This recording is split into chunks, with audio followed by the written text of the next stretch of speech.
In this lesson, we'll learn a couple of different methods for sharpening an image here inside Photoshop. Okay, great. So this is the Lesson 38 Begin file if you'd like to follow along with me. So this is actually a photograph of downtown Chicago, but let's say for this example that we wanted to try and maybe start to recover some of the lost detail in this image. As we get further and further away, atmospherics kind of come into play in terms of the detail that gets lost in some of these buildings. So one way that we can think about maybe trying to recover some of this lost detail is by sharpening an image. Now, sharpening an image, it can be done a number of different ways, and I want to show you kind of my two favorite techniques for sharpening an image here in this lesson. So the first of which is indeed a filter. So just as with the blur filter, we want to come up here to filter, and let's come down here to sharpen instead. Now again, there are a number of different sharpen filters, just like there are a number of different blur filters, but again, we're going after this unsharp mask filter. So let's go ahead and open that up here. And you're going to get a window that looks something like this. Now, this has quite a few more settings than our Gaussian blur filter, but you can see the basic functionality of this window is the same. We have sort of a preview here that we can zoom in and out on. Now, if we zoom in close, you can almost tell if I tap to pan, it actually turns off the sharpening effect that's being applied. So as I tap to pan here, we are looking at the native image. So when I release that, we're looking at the sharpened image. So really what this unsharp mask does is it increases contrast in your image, and it looks for edges. It increases the contrast along edges in the image. It doesn't necessarily look for edges, but it basically looks for differing values to create an edge. So for example, this particular ledge right here, kind of the shadow that's underneath it is a much different level of contrast than kind of the front face of it, this lighter value right here. So Photoshop's going to perceive that as an edge, and it's going to look to increase the contrast along these edges using this unsharp mask filter. So with that said, down here below we have a number of different settings. The first one is the amount. Now, what you should know about the amount here is that this is going to control how light or how dark the pixels that are being adjusted can get. Now, this is going to make a lot more sense when we actually come down and talk about the radius. So in looking kind of at this preview right here, so Photoshop is looking for edges. We've already determined that. And it's identifying edges and increasing contrast along these edges. Now, basically the radius controls how large of a radius is sharpened from a detected edge. So in this case, it's looking at a fairly small radius, only about 1 pixel from a detected edge. But we can actually increase that radius so that more area is sharpened around a detected edge. So now when it comes to the threshold right here, the threshold determines really what the level of contrast has to be for the sharpening effect to take place. With the threshold set at 0, like my threshold currently is, then basically all of the pixels in the image are going to be sharpened, no matter what the contrast that Photoshop detects.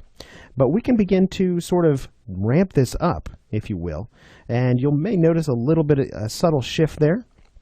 So basically what this is saying is the contrast level must be at least this high for the pixel to be sharpened. That's a good way to look at sort of this threshold slider right here. So let's go ahead and leave that at 0, so we're sharpening the entire image.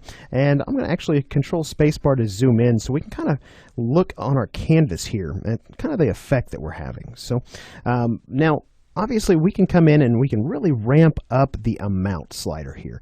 And you can see here that, yes, that did sharpen a little bit. But again, keeping in mind that what we're looking at here is a 1 pixel radius around detected edges. So if obviously we're sharpening at 259%, that's not really the best way to go about this.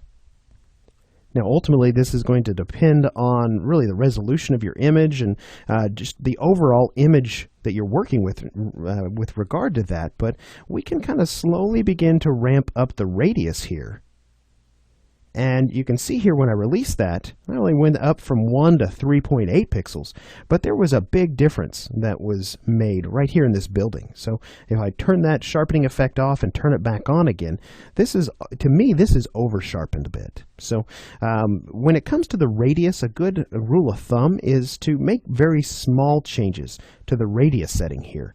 Let your larger changes be in the amount slider up above. So typically I will stay between 1 to 2, maybe 2.5 pixels on the radius.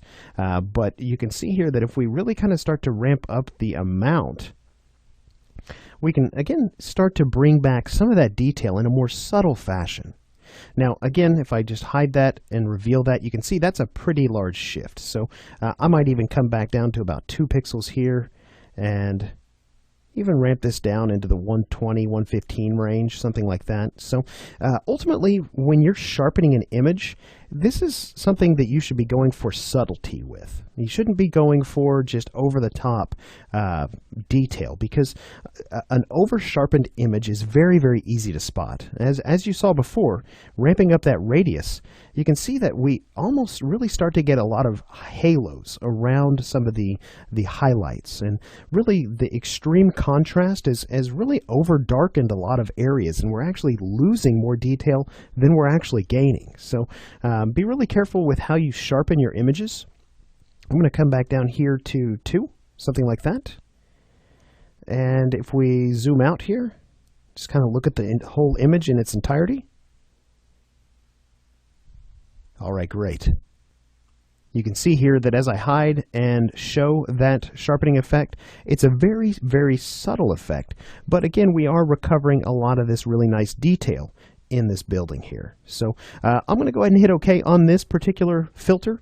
Again, I just use that in a destructive manner. In your own workflows, you might consider converting this layer to a smart object, and again, applying that particular filter as a smart object. So for the time being, let's go ahead and hide our unsharp mask layer here, because I want to show you another method of sharpening. And this one provides really, I'd say, even a little bit greater degree of control. It's not a filter necessarily, but it is sort of a filter. It is, but it isn't. So let me just show you. So let's come over here and take our high pass layer, and let's just duplicate that.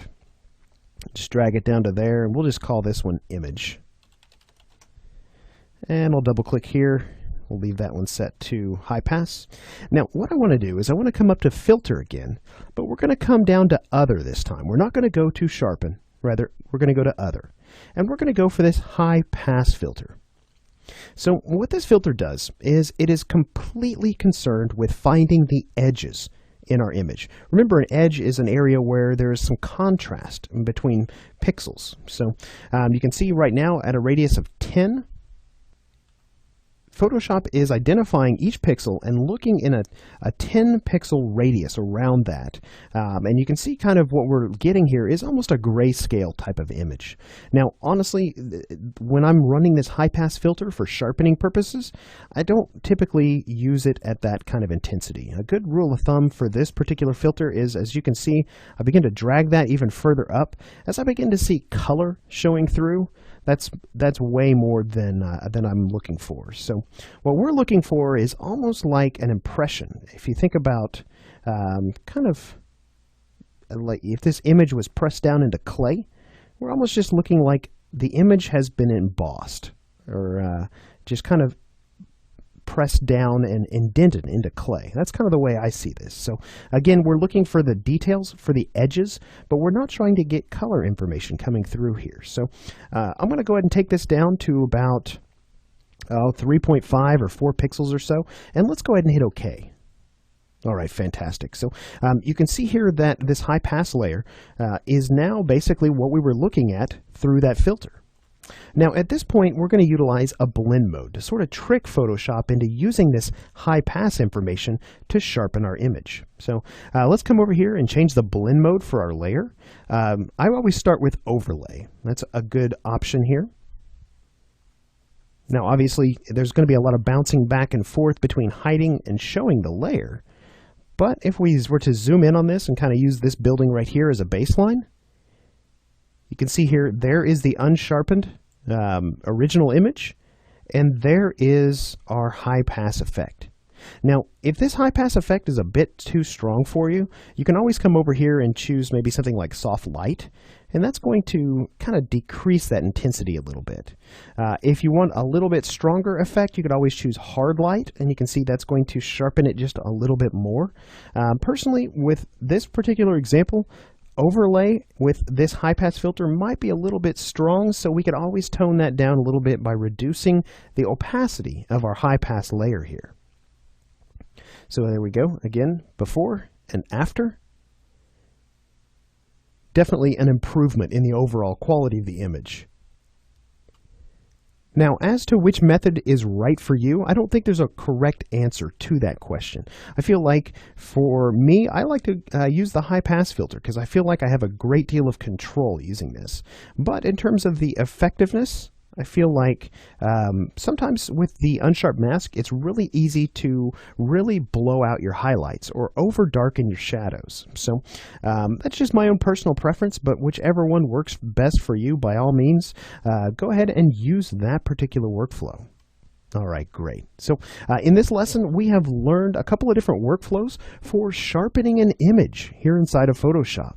With that, we're going to go ahead and do one last lesson. In the next lesson, we'll go ahead and wrap this course up by learning about a very powerful filter here inside of Photoshop. It's called the Liquify.